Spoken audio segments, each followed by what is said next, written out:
What's going on, everybody? This is Shikumaru1218 here with another Pokemon Black and White battle against Jan from Smogon. So he's gonna lead with the Donphan as I lead with the Starmie.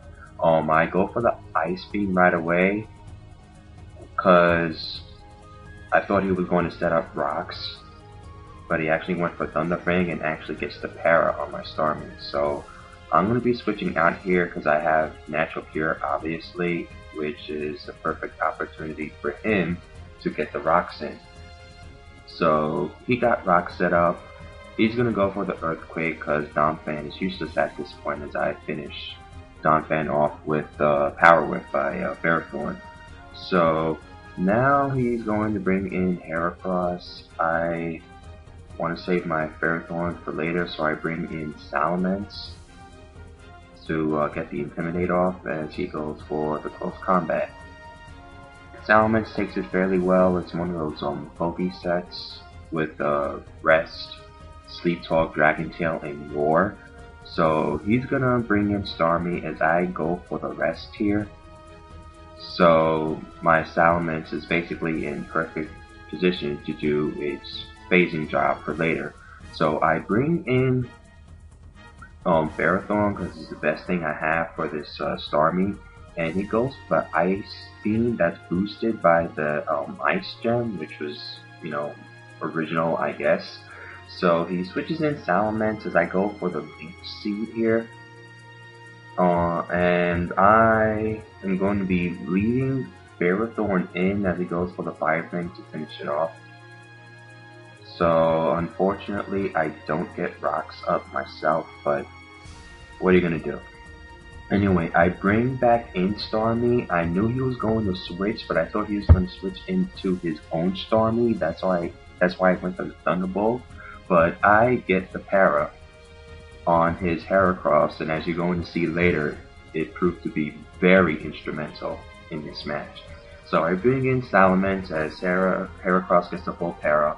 He's gonna be switching out into his own Salamence, and I go for the Sleep Talk, and Sleep Talk turns out to be Roar, so I don't have to worry about that Salamence.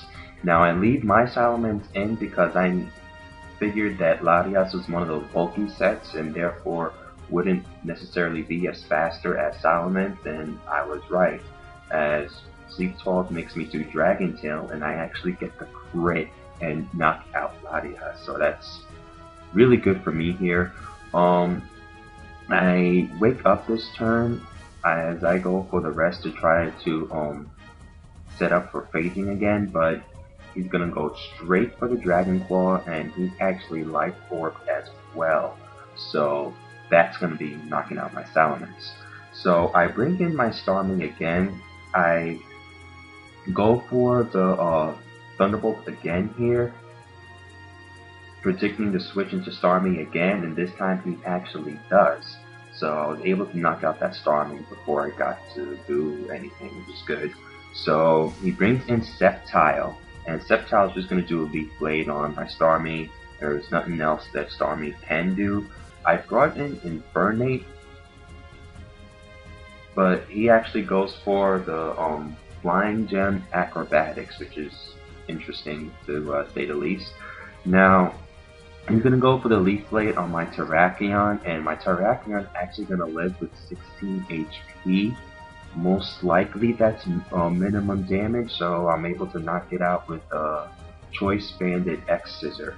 So my Terrakion is locked into X-Scissor, so I'm just going to do that real quick, get some damage on a Salamence, and the Salamence is going to finish me off with Dragon Claw.